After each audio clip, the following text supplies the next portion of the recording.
¿Qué hubo? Bienvenidos y bienvenidas a este 14º capítulo de Literatus, podcast dedicado al género del cuento y en el cual se habla sobre las vidas fantásticas y trágicas de los autores.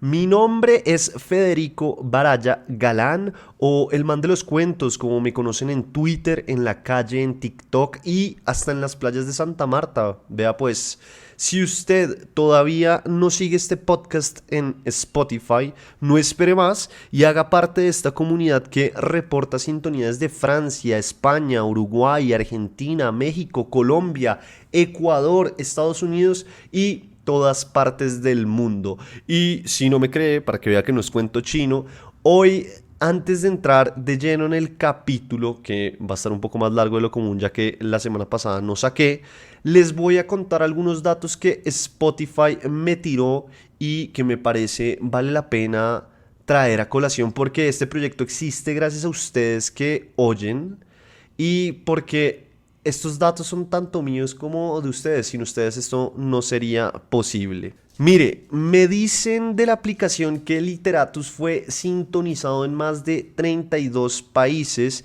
y donde más se oyó, o el top 5, fue Colombia, México, Argentina, España y Chile. Vean este otro dato tan poderoso. Este podcast quedó en el 5% de los más compartidos a nivel mundial.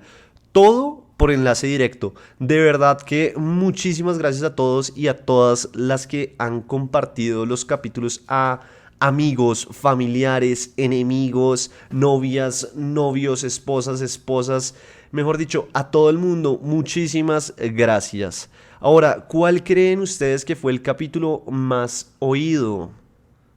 Si pensaron en el de Julio Cortázar, pues están en lo correcto. Así que si no lo han oído, pues vayan y óiganlo porque es el capítulo que está de moda, aunque la recomendación, claro, es a que oigan todos los capítulos que, modestia aparte, están bastante interesantes. Oiga, de verdad, desde mi pequeña sala donde grabo y a veces se oyen los pasos de mi perro Vito por ahí, les agradezco a todos y a todas por acompañar este espacio que busca convertir el género del cuento en el más poderoso de todos y que se lea más en América Latina, porque sé que por acá se lee poco el cuento y se lee mucho más la novela. Como saben, es mi género favorito, el cuento, y por eso tengo este espacio en el que busco simplemente que la gente se acerque a autores y autoras y escritores de cuentos. Pero bueno, después de los datos y de los 3 autores mundialistas que traje a colación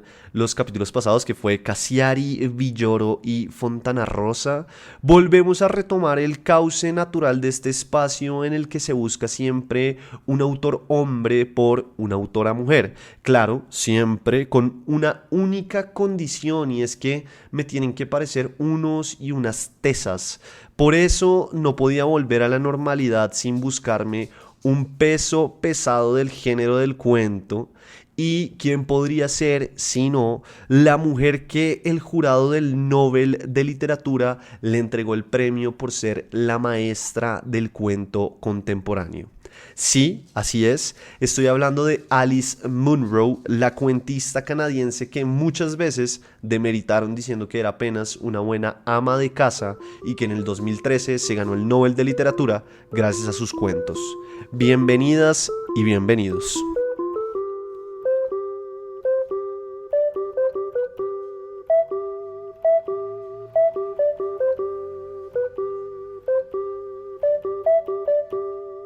Alice Munro nació en el lado erróneo de la carrilera. Eso fue el 10 de julio de 1931 a las afueras de Ontario, Canadá, en un pueblo llamado Wingham, y que hace parte recurrente de sus cuentos.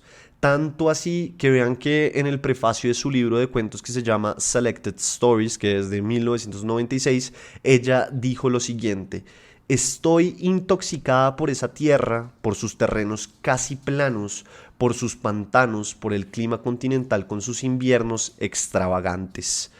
hija de Robert Laidlaw, personaje que cuentan era solitario y cazador, a tal punto que cuando Munro nació, ella es la mayor de tres, su padre se dedicaba a cazar silver foxes. Sin embargo, según cuentan en The Guardian, que tiene muchos artículos sobre esta autora y están súper recomendados, léanlos, además porque The Guardian saca piezas de mucha calidad. El caso es que en The Guardian dicen que Laidlaw empezó muy tarde a hacer esto de cazar silver foxes, cuando ya la moda primero iba en caída y segundo con poca plata lo hicieron. Entonces, claro, la granja en la que vivían terminó siendo una empresa fallida. La madre de Munro, que ya veremos más adelante, fue importante de muchas maneras en la escritura de la autora. Se llamaba Anne Clark Chamney, era irlandesa y su obsesión yacía en las clases sociales. Sin embargo, como les dije al principio, los Laidlaw tenían un problema y es que estaban en el lado erróneo de la carrilera.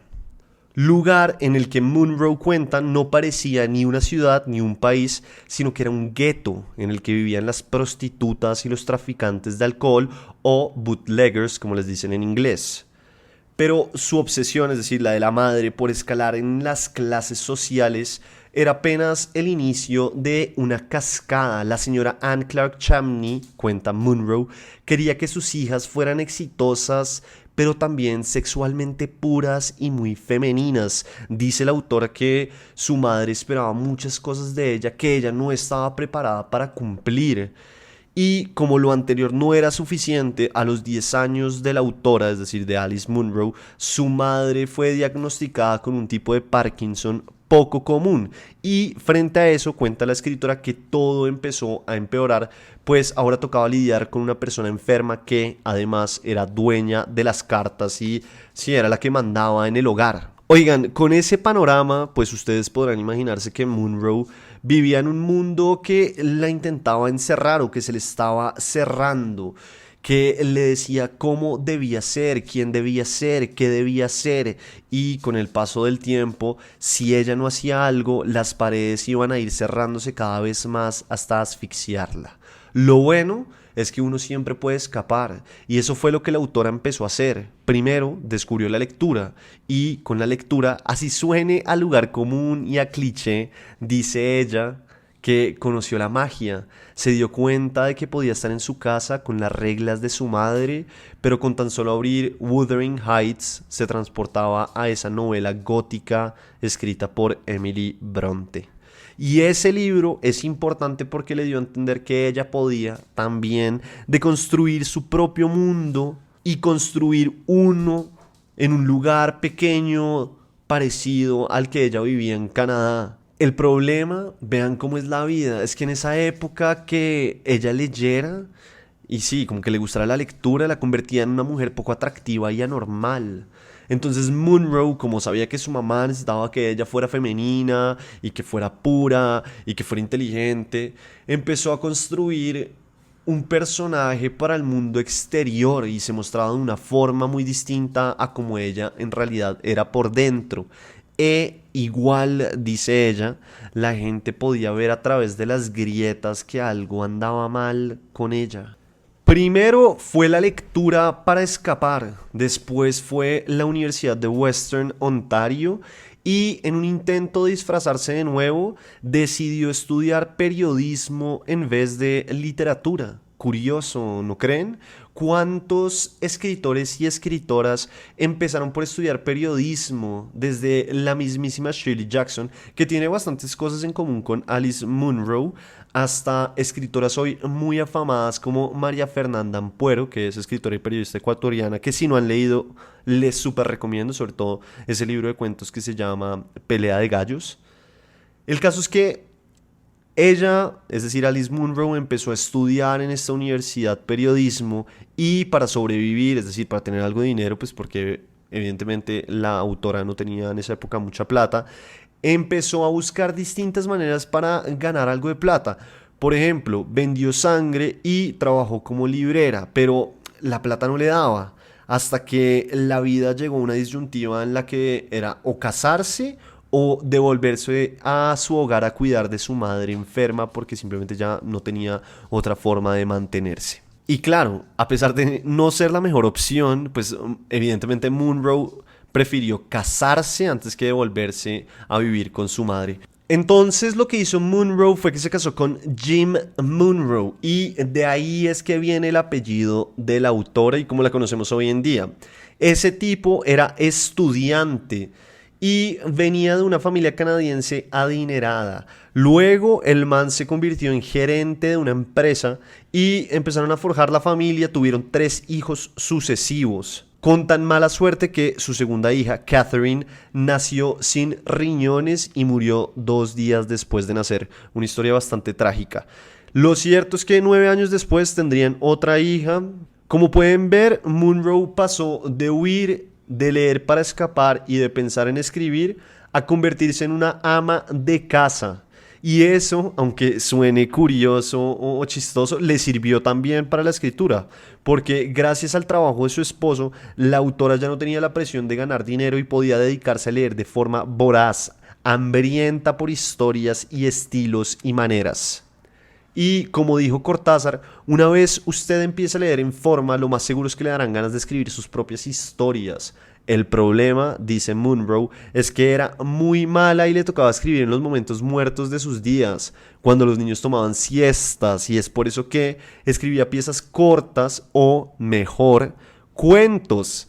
A esto súmenle que se sentía culpable porque pensaba que por andar escribiendo estaba quitándole tiempo a su familia. Mejor dicho, Alice Munro escribía a pesar de la vida. Y vean, si no es por Robert Weaver, nosotros, queridos oyentes, no conoceríamos a Alice Munro.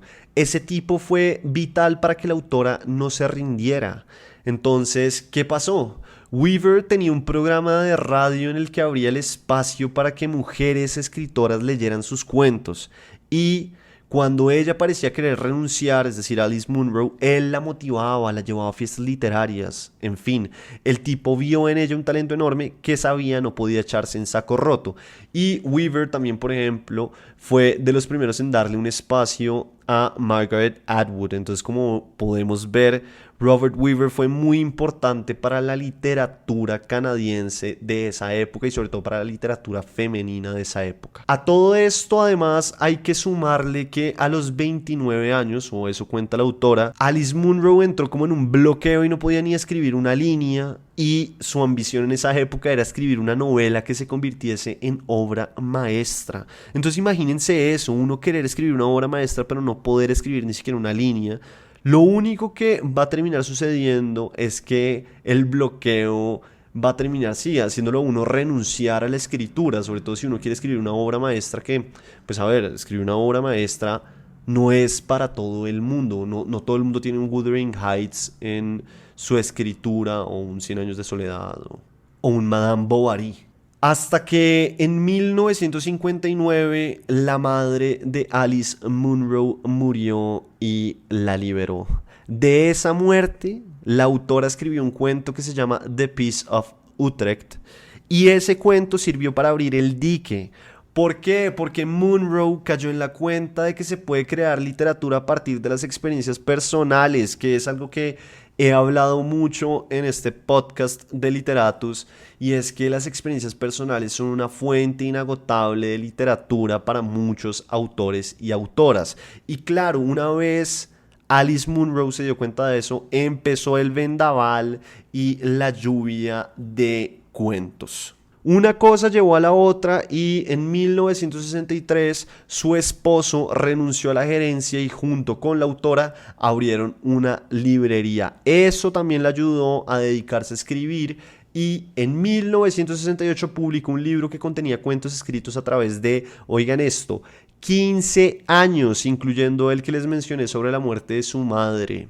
15 años de escritura de cuentos para poder tener un libro para publicar. Eso es una verdadera locura. Sobre ese libro cuenta Margaret Atwood, que como les digo es muy amiga de Alice Munro y también es escritora canadiense.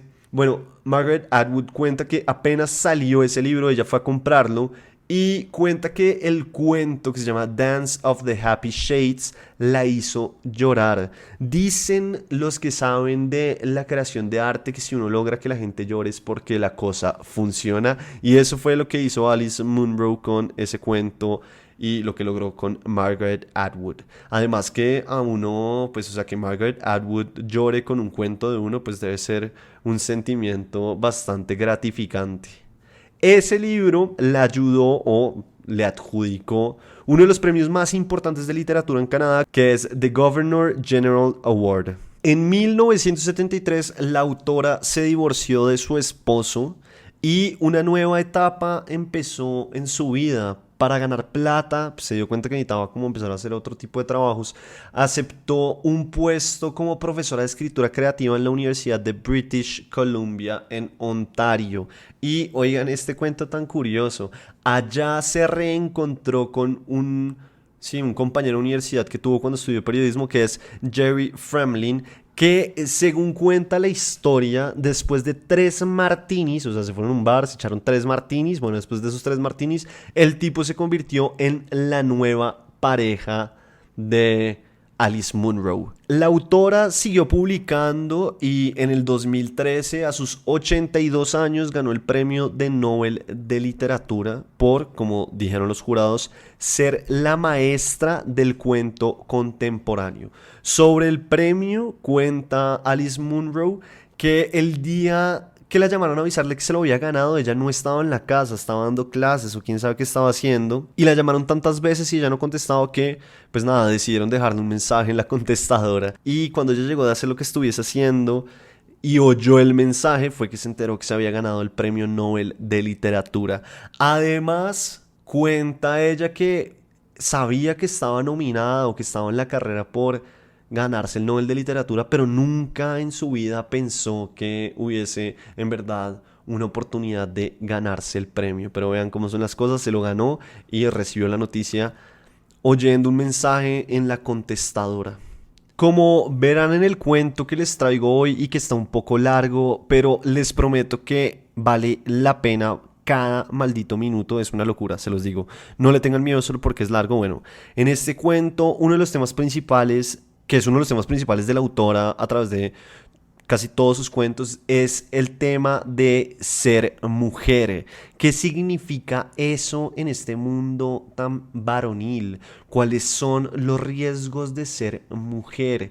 Y este cuento van a ver que la tensión siempre está presente y que la estructura, a pesar de que parece ser muy sencilla, es bastante compleja y puede haber saltos temporales sin que uno se dé cuenta, y está cargado de mucha poética, sobre todo cuando describe paisajes de, como les dije, Canadá y Ontario y su pueblo, que también son temas o son cosas que salen reiterativamente en los cuentos de Alice Munro.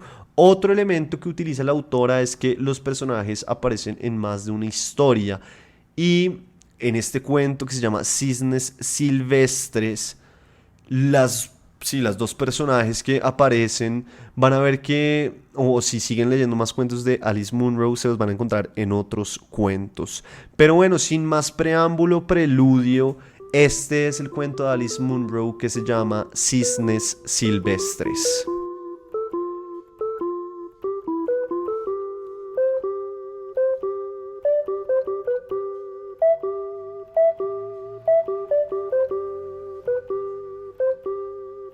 Cisnes Silvestres o Wild Swans por Alice Munro. Flo le advirtió que tuvieran cuidado con la trata de blancas, así era como operaban esos rufianes, dijo. Una mujer mayor, la típica madre o abuela, se sentaba a su lado en el autobús o en el tren y se hacía amiga suya. Te ofrecía caramelos que llevaban droga. Enseguida empezabas a dar cabezadas y a farfullar, no estabas en condiciones de hilar una frase. «Oh, ayuda», decía la mujer, «mi hija o mi nieta está mareada, por favor, que alguien me ayude a bajarla para que tome el aire y se reponga». En el acto se levantaba un educado caballero que se hacía pasar por desconocido, brindándose a socorrerla. Juntos, en la parada siguiente, te sacaban a empujones del tren o del autobús y ya no se volvía a saber de ti. Te tenían prisionera en el sitio de la trata de blancas, a donde te llevaban drogada y atada, de modo que ni siquiera sabías dónde estabas, hasta que acababas completamente denigrada y loca de desesperación, con las entrañas hechas trizas por borrachos y plagadas de enfermedades horrendas, con la cabeza destruida por la droga, sin apenas pelos ni dientes. Tardabas unos 3 años en acabar en ese estado. No querías ir a casa entonces. Tal vez ni siquiera recordaras tu hogar o fueses capaz de encontrar el camino de vuelta, así que te echaban a las calles. Flo cogió $10 y los metió en una bolsita de tela que le había cosido a Rose en la goma de la ropa interior. Otra cosa que podía pasar era que le robaran el bolso. Mucho ojo, le dijo Flo también, con los que llevan alzacuellos. Eran los peores. Disfrazarse de cura solía ser un truco típico de los tratantes de blancas, así como de los sacacuartos. Rose repuso que el problema era cómo distinguiría si iban disfrazados o no. Flo había trabajado en Toronto de joven, estuvo de camarera en una cafetería de la estación central, así era como sabía todo lo que sabía. No veía la luz del sol en aquellos tiempos, salvo en sus días libres, pero vio muchas otras cosas. Vio a un hombre apuñalar a otro, simplemente le abrió la camisa y le rajó la barriga con un corte limpio, como si fuera una sandía. El otro solo tuvo tiempo de mirarse la tripa, no pudo ni chistar. Flo daba a entender que eso no era nada en Toronto. Vio a 2 mujeres de mala vida, así llamaba Flo a las putas, pronunciando muy juntas las 2 palabras como malabares, enzarzadas en una pelea, y un hombre se rió de ellas, otra se paró a mirar y se rió, y las azuzó, mientras las 2 arrancaban los pelos a puñados. Al final llegó la policía y se las llevó, aunque las mujeres seguían aullando y chillando. Vio morir a un crío de un ataque, también. Se le puso la cara negra como la tinta. Pues yo no tengo miedo, dijo Rose desafiante. Además, está la policía. Ah, claro, esos serían los primeros en timarte. No creía nada de lo que Flo contaba al hablar de sexo. El hombre de la funeraria, sin ir más lejos. Un hombrecillo calvo, vestido con mucha pulcritud, entraba a veces en la tienda y se dirigía a Flo con una expresión sumisa. Solo quería una bolsa de caramelos y tal vez unos paquetes de chicle y 1 o 2 chocolatinas. ¿Sería mucha molestia dármelo envuelto? Flo, con cortesía impostada, le aseguraba que ni mucho menos. Envolvía cada artículo en papel de estraza blanca y casi parecían regalos. El hombre se tomaba su tiempo para elegir, tarareando y charlando, y luego se entretenía otro rato. A veces le preguntaba a Flo cómo se encontraba y a Rose si la veía por allí. «Te veo pálida, las jovencitas necesitáis aire fresco». A Flo le diría: «Trabaja usted demasiado, ha trabajado duro toda la vida». «¿Qué remedio?», contestaba Flo, campechana. En cuanto el hombre salía, iba corriendo hasta la ventana. Allí estaba el viejo coche fúnebre negro con sus cortinas moradas. «Hoy irás a la casa», diría Flo mientras el coche se alejaba despacio, casi a paso de cortejo. El hombrecillo había sido dueño de una funeraria, pero ahora estaba retirado. El coche fúnebre también. Ahora sus hijos llevaban la empresa y habían comprado uno nuevo. Él conducía el viejo coche fúnebre por toda la región en busca de mujeres. Eso decía Flo. Rose no creía que fuera cierto. Según Flo, las engatusaba con los chicles y los caramelos. Rose dijo que probablemente se los comiera él. Flo dijo que lo había visto, que lo habían oído. Si hacía buen tiempo, conducía con las ventanillas bajadas y cantaba, tal vez solo o para alguien que llevaba oculto atrás. Su frente es como la nieve, su cuello es como el cisne. Flo cantaba, imitándolo. Sigiloso se acercaba a alguna mujer que iba sola por un camino poco transitado o que descansaba en un cruce en medio del campo. Con cumplidos y cortesía y chocolatinas se ofrecía a llevarla. Desde luego, todas las mujeres aseguraban haberle dicho que no. El hombre nunca atosigaba a nadie, seguía conduciendo respetuosamente, pasaba de visita por alguna casa y si estaba el marido, parecía tan contento de sentarse a charlar de todos modos. Las mujeres decían que no hacía nada más, pero Flo no lo creía. «Hay mujeres que caen en la trampa», dijo ella, «y no son pocos». Le gustaba especular cómo era por dentro el coche fúnebre, felpa en las paredes, el techo y el suelo, morado claro, el color de las cortinas, el color de las lilas. Tonterías, pensaba Rose. ¿Quién podía creer algo así en un hombre de esa edad? Rose iba a ir sola en tren a Toronto por primera vez. Había estado antes una vez, pero con Flo, mucho antes de que muriese su padre. Se llevaron unos bocadillos de casa y le compraron leche al vendedor que pasaba recorriendo el tren. Estaba agria, leche agria con cacao. Rose seguía dando pequeños sorbos sin querer reconocer que algo tan deseado pudiera estropearse. Flo olisqueó la leche y fue de arriba abajo por el tren hasta encontrar al viejo de la chaquetilla roja, desdentado y con la bandeja colgada del cuello. Lo invitó a que probara la leche con cacao, invitó a los pasajeros que había cerca a que la olieran. El vendedor se la cambió por un refresco de jengibre. Estaba medio tibio. Por lo menos ya está avisado, dijo Flo mirando alrededor después de que el hombre se marchara. Hay que avisar. Una mujer le dio la razón, pero la mayoría de la gente miró por la ventanilla. Rose se tomó el refresco de jengibre tibio, tal vez eso, o la escena con el vendedor, o la conversación de Flo con la señora que derivó a hablar de dónde venían y por qué iban a Toronto, y de que Rose estaba pálida por no haber hecho de vientre esa mañana, o los tragos de leche con cacao que llevaba dentro, la hicieron devolver en el aseo del tren. Pasó todo el día preocupada porque la gente en Toronto notase el olor a vómito de su abrigo. Esta vez Flo empezó el viaje diciéndole al revisor, échale un ojo a la chica que nunca ha salido de casa, y luego miró alrededor riendo para demostrar que era en broma.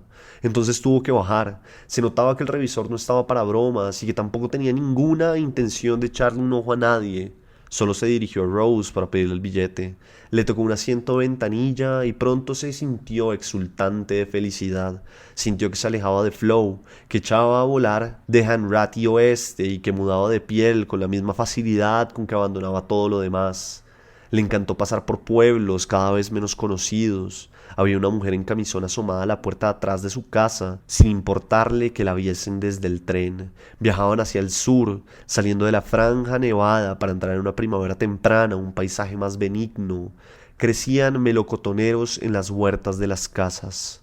Rose repasó mentalmente las cosas que debía buscar en Toronto. Primero, los encargos de Flo, medias especiales para las varices, una cola especial para pagar las asas rotas de la loza y una caja de fichas de dominó.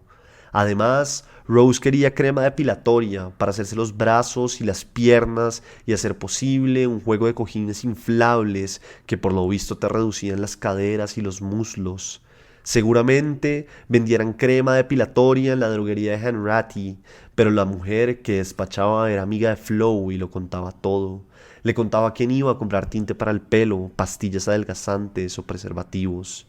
En cuanto a los cojines, podías encargarlos contra reembolso, pero sin duda habría algún comentario en la oficina de correos, y a Flo también conocía gente allí. Rose quería comprarse además algunas pulseras y un jersey de angora. Tenía grandes esperanzas en las pulseras de plata y en la angora azul celeste. Creía que podían transformarla, convertirla en una belleza serena y esbelta y suavizar su pelo crespo, evitar que le sudaran las axilas y darle un cutis de nácar. El dinero para esas cosas, así como para los gastos del viaje, provenía de un premio que Rose había ganado por escribir un artículo sobre arte y ciencia en el mundo del mañana. Para su sorpresa, Flo preguntó si podía leerlo y mientras lo leía comentó que seguro que no había tenido más remedio que darle el premio Rose por tragarse el diccionario entero. Luego añadió tímidamente, es muy interesante. Pasaría la noche en casa de Selah McKinney. Selah McKinney era prima de su padre. Se había casado con el director de un hotel y creyó que había llegado alto en la vida. Pero el director del hotel volvió un día, se sentó en el suelo del comedor entre dos sillas y anunció: no pienso abandonar esta casa nunca más, por ninguna razón en particular. Solo había decidido no volver a salir de casa y no lo hizo hasta que murió. Desde entonces, Selah McKinney quedó tocada, sufría de los nervios, cerraba las puertas a las 8 en punto, era muy tacaña también.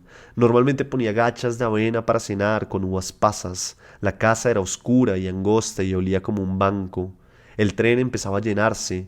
En Brantford un hombre preguntó si le importaba que se sentara a su lado. Fuera está más fresco de lo que parece, dijo. Le ofreció una parte de su periódico. Ella dijo que no, gracias. Luego, para que no la tomara por grosera, dijo que la verdad es que se notaba más fresco. Siguió mirando por la ventanilla la mañana de primavera. Allí abajo no quedaba nada de nieve. Los árboles y los arbustos parecían tener una corteza más pálida que en su región. Incluso la luz del sol se veía distinta. Era tan diferente de su hogar aquí como lo sería la costa del Mediterráneo o los valles de California. «¿Qué ventanas tan sucias? Cabría esperar que se molestaran en limpiarlas», dijo el hombre. «¿Viajas a menudo en tren?». Ella dijo que no. Había charcas en los campos. El hombre le señaló y dijo que este año había mucha agua. Nieves abundantes. Ella se fijó en que decía nieves, una palabra que sonaba poética. En su pueblo hubieran dicho nieve.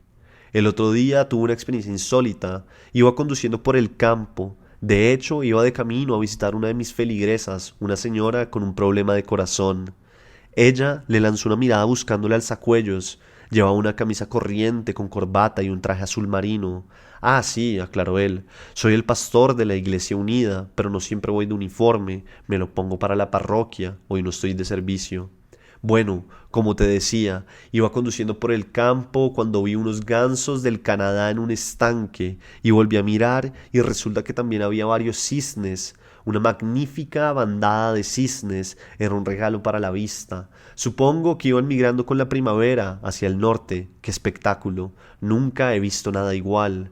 Rose fue incapaz de pensar en los cisnes silvestres con admiración porque temía que el hombre desviara la conversación hacia la naturaleza en general y acabara viéndose en el compromiso de hablar de Dios, como solían hacer los curas. Pero no lo hizo, se quedó en los cisnes. Un hermoso regalo para la vista. Creo que lo habrías disfrutado. Rose calculó que tenía entre 50 y 60 años, era bajo, de aspecto enérgico, con una cara cuadrada y rubicunda y un pelo gris en ondas lustrosas peinado hacia atrás. Cuando se dio cuenta de que no iba a mencionar a Dios, quiso mostrarse agradecida. «Debían de ser preciosos», dijo. «Ni siquiera era un estanque propiamente dicho, solo un poco de agua en el campo anegado. Fue mero azar que se formara esa charca y que las aves se hubieran posado y que yo pasara con el coche en ese preciso instante. Mero azar. Recalan en la punta del este del lago Erie, creo, pero nunca había tenido la suerte de verlos hasta ahora». Ella se giró poco a poco hacia la ventana y él volvió a su periódico. Rose siguió esbozando una sonrisa para no parecer grosera, para que no pareciera que daba la conversación por zanjada. La mañana era fresca de verdad y había descolgado su abrigo del gancho donde lo puso cuando se subió al tren para echárselo por encima, como una manta sobre el regazo. Luego había dejado el bolso en el suelo para hacerle sitio al pastor. Él empezó a separar las secciones del periódico, sacudiéndolas y doblándolas con una parsimonia un tanto ostentosa. A Rose se le antojó una de esas personas que lo hacen todo ostentosamente. Con liturgia, el hombre apartó a un lado las secciones que no quería en ese momento. Una esquina del periódico rozaba la pierna de Rose, justo en la orilla de su abrigo. Durante un rato pensó que era el periódico, luego se dijo, ¿y si es una mano? Le daba por imaginar esas cosas. A veces miraba la mano de los hombres, el vello de sus antebrazos, sus perfiles absortos. Pensaba en todo lo que podrían hacer, incluso los estúpidos. Por ejemplo, el repartidor que llevaba el pan a la tienda de Flow, la madurez y la confianza de sus gestos, la arraigada mezcla de soltura y precaución con que manejaba la camioneta del pan, un pliegue en un torso maduro asomando por encima del cinturón no le desagradaba. En otra ocasión le echó el ojo al profesor de francés del instituto, no era francés ni mucho menos, de hecho se apellidaba McLaren, pero Rose creía que por enseñar el idioma se le había pegado algo, tenía un aire francés. Rápido y cetrino, hombros angulosos, nariz aguileña y ojos tristes. Lo veía gozando y regodeándose en placeres lentos, un perfecto déspota del vicio. Rose fantaseaba con quedar a merced de alguien y ser objeto de sus deseos, vapuleada, satisfecha, sometida, exhausta. Pero, ¿y si era una mano? ¿Y si de verdad era una mano? Se movió un poco en el asiento para arrimarse a la ventanilla. Su imaginación parecía haber creado esa realidad, una realidad para la que no estaba preparada en absoluto. Se sobresaltó. Estaba concentrándose en esa pierna, ese pedacito de piel cubierto por la media. No se atrevía a mirar. Era una presión lo que notaba. O no lo era, volvió a moverse. Había mantenido las piernas muy juntas en todo momento. Sí, era una mano, la presión de una mano. «Por favor, no me toque», intentó decir. Dio forma a las palabras en su cabeza, trató de hacerlas salir, pero no logró que traspasaran sus labios. ¿Por qué? Por vergüenza, por miedo a que la gente pudiera oírla. Había gente alrededor, los asientos iban llenos. No era solo eso. Consiguió mirarlo, girando la cabeza con cautela pero sin levantarla. El hombre tenía reclinado el asiento y los ojos cerrados. La manga de su traje azul marino desaparecía debajo del periódico. Había colocado el periódico de manera que se solapaba con el abrigo de Rose. Su mano estaba debajo apoyada sin más, con el peso lánguido de los sueños. Rose podría haber movido el periódico y retirado su abrigo. Si no estaba dormido, se habrían visto obligado a apartar la mano. Si estaba dormido y no la retiraba, ella podría haber susurrado disculpe y haberle plantado con firmeza la mano en su propia rodilla. Esa solución tan obvia e infalible no se le ocurrió y tendría que preguntarse ¿por qué no? La mano del pastor no le resultaba grata, ni mucho menos, o no todavía. La hacía sentir incómoda, violenta, ligeramente asqueada, tensa y recelosa, pero no pudo armarse de valor para rechazarla. No pudo insistir en que estaba ahí cuando él parecía estar insistiendo en que no. ¿Cómo iba a responsabilizar a un hombre tan inofensivo y de fiar, con una cara tan plácida y sana, por concederse un descanso antes de un día ajetreado? Un hombre mayor de lo que sería su padre si aún viviera, un hombre acostumbrado a la deferencia, que apreciaba la naturaleza y gozaba contemplando cisnes silvestres. Estaba segura de que si ella decía, por favor no me toque, se lo pasaría por alto, como perdonándole una tontería o una salida de tono. Sabía que en cuanto lo dijera, desearía que no lo hubiese oído. Había algo más, de todos modos, curiosidad, un impulso más tenaz, más imperioso que la lujuria, otra clase de lujuria que te hará retroceder y esperar demasiado, que te hará arriesgar prácticamente cualquier cosa solo por ver qué pasa, por ver qué pasa. A lo largo de los siguientes kilómetros, la mano inició sin prisa una serie de presiones y tanteos sumamente delicados, tímidos. De dormido, nada. O si él dormía, su mano, no. A Rose le dio asco, sintió una náusea débil, difusa. Pensó en carne, trozos de carne cruda, hocicos rosados, lenguas gruesas, dedos toscos, que no paraban de trotar y reptar y menearse y frotar en busca de consuelo. Pensó en gatos en celo restregándose contra las vallas de madera, maullando con sus gemidos lastimeros. Era patético, infantil, retorcerse y estrujarse con ese frenesí. Tejidos blandos, membranas inflamadas, terminaciones nerviosas, suplicantes, olores vergonzosos, humillación. Todo estaba empezando. La mano que Rose no habría querido tocar jamás, que no habría estrechado, la mano tosuda y paciente de ese hombre era capaz, al fin y al cabo, de mecer los helechos y hacer manar los arroyos, de despertar una exuberancia furtiva. Sin embargo, Rose no quería. En ese momento aún prefería que no lo hiciera. Por favor, aparte la mano, dijo hacia algo más allá de la ventanilla. Basta, por favor, dijo a los troncos de los árboles cortados y los graneros. La mano había subido por su pierna rozando la piel desnuda donde acababa la media, se había deslizado más arriba, por debajo del higuero, hasta llegar a las bragas y el bajo vientre. Rose mantenía las piernas cruzadas, muy prietas. Mientras mantuviera la pierna cruzada podría clamar su inocencia, no habría accedido a nada. Aún podía creer que zanjaría la cuestión al cabo de un segundo. No iba a pasar nada, nada más. Bajo ningún concepto pensaba abrir las piernas. Pero lo hizo. Mientras el tren atravesaba la escarpa de Niágara sobre Dundas, mientras contemplaba el valle preglacial, las lomas pedregosas con bosques plateados, mientras resbalaban hasta las orillas del lago Ontario, Rose haría esa declaración lenta, muda y categórica, que quizá fuera a la vez una decepción y un triunfo para el dueño de la mano. El hombre no abrió los párpados, su rostro no se alteró, sus dedos no titubearon, sino que se metieron en faena briosa y discretamente. Invasión y bienvenida y la luz del sol centelleando en la lejanía sobre las aguas del lago, extensiones de frutales desnudos arremolinándose alrededor del Burlington. Eso era la desgracia, eso era la miseria humana. ¿Qué tiene de malo? Nos decimos en momentos así. ¿Qué tiene de malo saciar nuestros apetitos, cuanto más bajos mejor, llevados por la fría ola de la sordidez, del abandono, la mano de un extraño, o las hortalizas, o los humildes utensilios de cocina sobre los que se cuentan chistes? El mundo desborda de objetos con apariencia inocente, listos para ofrecerse, traicioneros y serviciales.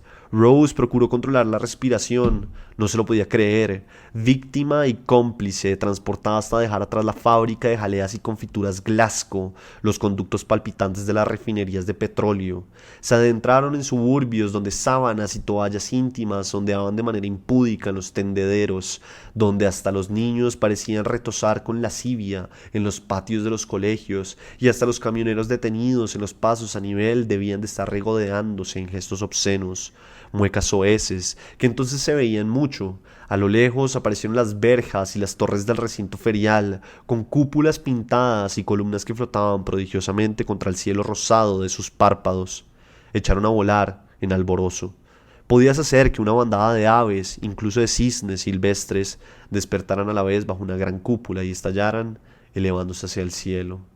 Rose se mordió la punta de la lengua. Muy pronto el revisor recorrió el tren para avisar a los pasajeros de volverlos a la realidad. Al entrar en la oscuridad del andén cubierto, el pastor de la Iglesia Unida abrió los ojos, renovado, dobló el periódico y le preguntó si quería que le ayudara a ponerse el abrigo. Fue una galantería chulesca, despectiva. No, dijo Rose con la lengua lastimada. El hombre se adelantó y salió a prisa del tren. No lo vio en la estación, no volvió a verlo en la vida, y sin embargo se quedó de guardia, por decirlo así, durante años, siempre a punto de aparecer en un momento crítico, sin la menor contemplación hacia marido o amantes futuros. ¿Qué le incitaba de ese hombre? Rose nunca pudo entenderlo. Su simplicidad, su arrogancia, le daba morbo, su absoluta falta de atractivo, incluso de virilidad en el sentido habitual del término. Cuando él se puso de pie, vio que era aún más bajo de lo que se creía. Se fijó en su cara brillante y rosada. Supo que había algo cruel y avasallador e infantil en él. ¿Sería pastor en realidad o lo dijo por decir? Flo había mencionado impostores que se disfrazaban de curas, no a curas de verdad vestidos como si no lo fueran. O, más raro aún, impostores que se hacían pasar por curas aunque vestían de paisano. De todos modos, que Flo se hubiera acercado tanto a lo que podía ocurrir fue un revés. Rose cruzó la estación notando el roce de la bolsita con los $10 y supo que seguiría notándola todo el día, restregándose contra su piel para recordárselo. Ni por esas dejaban de llegar de mensajes de Flo. Como estaba en la estación central, recordó una chica, una tal Mavis, que había sido dependienta en la tienda de obsequios cuando Flo trabajaba en la cafetería. A Mavis le salían unas verrugas en los párpados que parecían orzuelos, pero luego se le fueron. Quizás se las hizo quitar, Flo no preguntó. Era muy guapa sin esas verrugas. Había una estrella de cine en esos tiempos a la que se parecía mucho. La estrella de cine se llamaba Frances Farmer. Frances Farmer. Rose nunca había oído hablar de ella. Así se llamaba la actriz, y Mavis fue a comprarse un gran sombrero que se le daba sobre un ojo y un vestido todo de encaje. Se marchó de fin de semana a la bahía de Georgia, a un balneario. Se registró como Florence Farmer para que la gente pensara que en realidad era la otra, Frances Farmer, pero que se hacía llamar Florence porque estaba de vacaciones y no quería que la reconocieran. Fumaba con una elegante boquilla de concha y madreperla. Podrían haberla detenido, dijo Flo, menuda desfachatez. Rose sintió el impulso de acercarse a la tienda de obsequios para ver si Mavis aún estaba allí y si podía reconocerla. Pensó qué sensacional sería lograr una transformación como esa, atreverte a hacerlo, salir airosa y vivir aventuras disparatadas, en tu propia piel, pero con un nuevo nombre.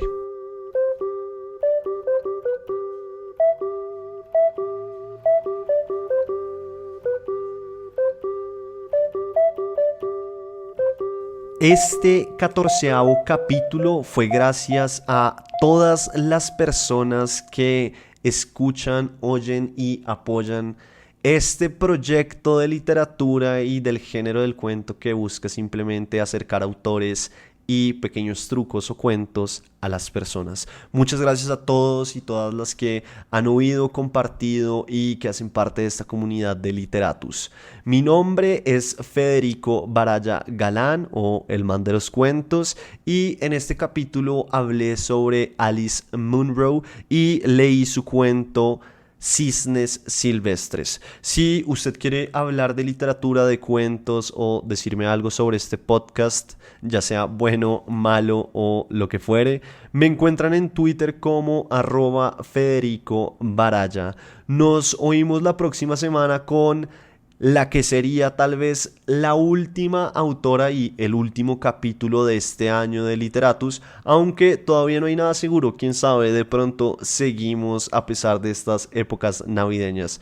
Nos oímos entonces la próxima semana con más autores y autoras que nos vuelen la cabeza con sus cuentos poderosos y su literatura que es imposible de olvidar.